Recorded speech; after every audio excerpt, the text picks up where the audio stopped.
দেখছেন RBN live 24 news channel. এই মুহূর্তে আমরা দাঁড়িয়ে আছি রানাঘাট শহরে বেগোপাড়ায় যে ক্যাথলিক চার্চ আছে সেই ক্যাথলিক চার্চে রয়েছে এই মুহূর্তে। তো আজকে যে ক্যাথলিক চার্চ সেজে উঠেছে এই সম্বন্ধে এবং আজকে কি অনুষ্ঠান আছে সেই সম্বন্ধে কিছু জেনে নেওয়া যাক। আসুন। নমস্কার। হ্যাঁ, তা আজকে 24শে ডিসেম্বর, প্রায় এখন রাত 11টা বাজে। তা আজকে যেহেতু এখানে আমাদের ক্যাথলিক মণ্ডলীতে আজ আমরা সকলেই জানি যে আর 1 ঘন্টা পরে 12টা বাজলেই 25শে ডিসেম্বর মানে বড়দিন হবে। তা ঈশ্বর মানুষকে এত ভালোবাসলেন যে তার একমাত্র পুত্রকে তিনি পৃথিবীতে পাঠালেন যাতে মানুষ পরিত্রাণ পায়, মুক্তি পায়। তাই সেই জন্য পৃথিবীতে স্বয়ং যীশু খ্রিস্ট তিনি আবির্ভাব 25শে ডিসেম্বর রাত্রি দ্বিপ্রহর একটা গোশালায় গোয়াল ঘরে তিনি জন্মগ্রহণ করেছিলেন। আর তার মা মারিয়া সে তাকে জাপপাত্রে রেখেছিল। এবার সেই এই বড়দিন বা আমাদের এই খ্রিস্ট জাগে আসা মূল উদ্দেশ্য হলো আমাদের এখানে খ্রিস্ট জাগে অংশগ্রহণ করাটা। হ্যাঁ, রাত 12টায় খ্রিস্ট জাগ যে হবে সেখানে যীশু খ্রিস্ট নিজেকে উৎসর্গ করবেন। হ্যাঁ, আমাদের মধ্যে যীশু নিজেই।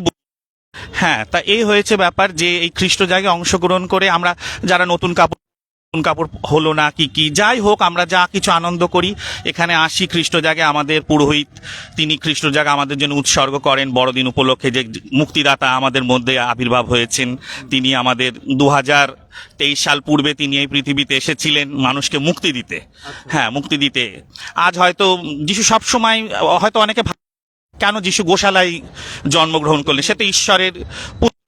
হ্যাঁ, তা আমরা যদি একটু চিন্তা করি যে আজ যদি আম্বানির ঘরে হয়তো প্রধানমন্ত্রীর ঘরে একটা বাচ্চা জন্মগ্রহণ করতো তাহলে কিন্তু শর্ট করে আমরা সহজেই আমরা কোনো সাধারণ মানুষ তার কাছে পৌঁছাতে পারতাম না। তা সেই জন্যে তিনি খুব সাধারণভাবে এমনভাবে জন্মগ্রহণ করলেন। সেই সময় দেখা যাচ্ছে যে পান্থশালায় সেখানে কোনো একটা ঘর নেই, তার বাবা কোথাও একটা ঘর পায়নি যে তাকে তার স্ত্রীকে মানে মামারিয়াকে সেখানে রাখবে। সেখানে তার যে প্রসবের সময় এসে গেছে, তিনি খুব কষ্টেই ছিলেন। তা সেখানে একজন আর গোয়াল ঘরে তিনি জায়গা পেয়েছিলেন যাতে সাধারণ যারা নিম্নতর মানুষ তার কাছে এসে আসতে পারে, পৌঁছাতে পারে। আর সেই সময় সেই স্বর্গদূত গিয়ে কি করেছে, সেখানে যত রাখালদেরকে, যারা তখনকার সময় দেখা যেত সেই ভেড়া চড়াতো, তারা ভেড়া চড়াতো, সেই রাখালদের কাছে গিয়ে খবর দেয় যে আজ মুক্তিদাতা জন্মগ্রহণ করেছে। তারা সেই রাখালেরা গান করতে করতে আনন্দে তারা এসে যিশুকে প্রণাম করে। তারপর পূর্ব দেশ থেকে 3জন পণ্ডিত তারাও খবর পায় দূতের মুখ থেকে যে মুক্তিদাতা জন্মগ্রহণ করেছে। তারাও নানা রকম গন্ধরস, নানা রকম সেই উপহার নিয়ে আসে যিশুর জন্য, এসে যিশুকে প্রণাম করে। তো এইরকম ভাবেই হয়েছে আজকে আমাদের বড়দিন। আর আমাদের মূল বিষয় হয়েছে যে আমাদের যতই যেদিকে শালা হোক সেটা বিষয় নয়, কিন্তু আমাদের মূল বিষয়বস্তু হচ্ছে খ্রিস্ট জাগে আমাদের অংশগ্রহণ করতে হবে। এবং সেখানে যিশু নিজেকে যেরকম নিজেকে পাপের জন্য বলি হচ্ছেন, সেখানে এই খ্রিস্ট জাগের মধ্যেও তিনি বলি হচ্ছেন। এখানে তিনি নিজেকে উৎসর্গ করছেন। আর সেই প্রসাদ তিনি বলছে আমার দেহ তোমরা নাও, খাও। তা সেটা আমাদের পুরোহিত মশাই উৎসর্গ করবেন এবং সেই খ্রিস্ট জাগের মধ্যে দিয়ে তিনি আমাদেরকে সেই প্রসাদ আমাদেরকে দান করবেন। তারপর খ্রিস্ট জাগের কেক ঠেক কাটা হবে, তারপরে কফি টফি দেওয়া হবে, তারপরে আমরা সবাই বাড়ি যাব। তারপরে যে যার বাড়িতে গিয়ে পার্টি হলো বা আনন্দ ফুর্তি, একটু কেক ঠেক কাটা হলো, সহভাগিতা করে খাওয়া টাওয়া হলো। তো এই হয়েছে ব্যাপার। তা মূল বিষয় বলবো যে দিনটা বড় দিন। তা কত বড় দিন হয়েছে কিন্তু আমি জানি না, কিন্তু একটা বিষয় বলতে চাই যে আজকের দিন আমাদের মনটা কত আমরা বড় করতে পেরেছি সেইটা হয়েছে বড় বিষয়। তাই যিশু বলেছে যে নিম্নতর মানুষদের জন্য যা করেছো তা আমার জন্যই করেছো। হ্যাঁ, তাই সেই সাধারণ মানুষ, নিম্নতর মানুষদের কাছে পৌঁছানোর জন্য যিশু সবসময় যত তার শিষ্য ছিল তারা খুব বড় হাইফাই লোক ছিল না, তারা খুব ছোট জায়গা থেকে তারা এসেছে, কেউ জেলে বা নানা রকম জায়গা থেকে এসেছে।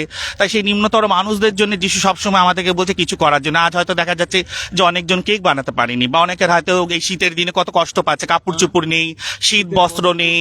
তাই বলছে যে তোমরা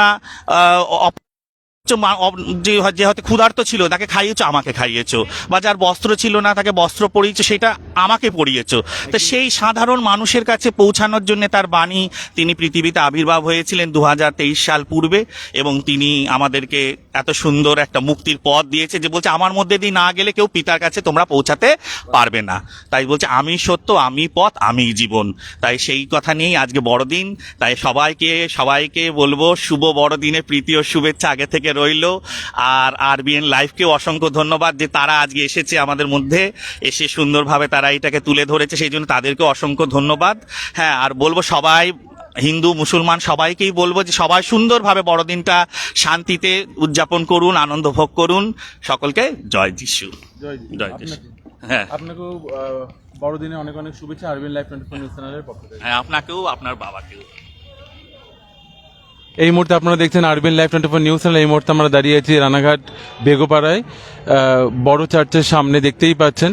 তো পুরো চার্চটা সাথে সাথে জোড়া মানে পুরো চার্চটি সেজে উঠেছে খুব সুন্দরভাবে। আপনাদেরকে একটু ঘুরে দেখায় আমাদের নিউজ চ্যানেলের মাধ্যমে, আপনারা দেখতেই পাচ্ছেন।